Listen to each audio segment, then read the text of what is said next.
வணக்கம். இது London Westminster பகுதி. இங்கே பார்த்தீங்கன்னு சொன்னால் டூரிஸ்ட் சுற்றுலா பயணிகளோட வருகை அதிகமாகிட்டுது. காரணம் கோடை ஆரம்பம் தொடங்கிவிட்டது. அதனால் எல்லோரும் இங்கே குவிந்தவனம் இருக்கிறார்கள். இதை பார்த்தீங்கன்னு சொன்னால் லண்டனை கடந்த 2000 ஆண்டு இங்கே நிர்மாணிக்கப்பட்டது. இது ஒருக்கா சுற்றி வர்றதுக்கு 30 நிமிடங்களுக்கு மேற்பட்ட நிமிடங்களாகும். இங்கே எல்லோரும் சுற்றி பார்ப்பது வழக்கம். இதில் ஏறி அப்படியே இஞ்சால பக்கம் பார்த்தீங்கன்னு சொன்னால் மக்களுடைய வருகை இந்த கோடை நாளை மிகவும் இன்பமாக கழித்து கொண்டிருக்கிறார்கள். அதனால் இங்கே எப்போவுமே மும்முரமாக மக்கள் உலாவிக் கொண்டிருப்பார்கள். சுற்றுலா பயணிகளை ஏற்றி வந்த வாகனங்கள் இது அனைத்தும்.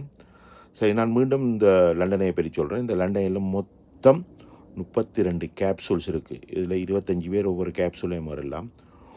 ஒரு காதலன் தனது காதலிக்கு ப்ரப்போஸ் பண்ணுறதுக்காக இந்த கேப்சூலை ஏறி உச்சந்தொட்ட போது உச்சத்துக்கு போனபோது தன்னுடைய காதலை வெளிப்படுத்தி இருக்கிறார்.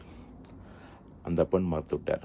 அடுத்த 30 நிமிடங்கள், அதாவது 30 நிமிடத்துக்கு சுற்றி வரண்டா 15 நிமிடம் கீழே வரும் வரைக்கும் அவற்ற மனநிலை எப்படி இருக்கும்? அந்த பெண் காதலை மறுத்தவின் நானாக இருக்கணும், கேப்சூல் கதவை திறந்துட்டு மேலேருந்து தள்ளி விழுத்திருப்பேன். போய் கடலுக்கு விழு, மணிக்கோணம் தேம்ஸ் நதிக்கு விழு.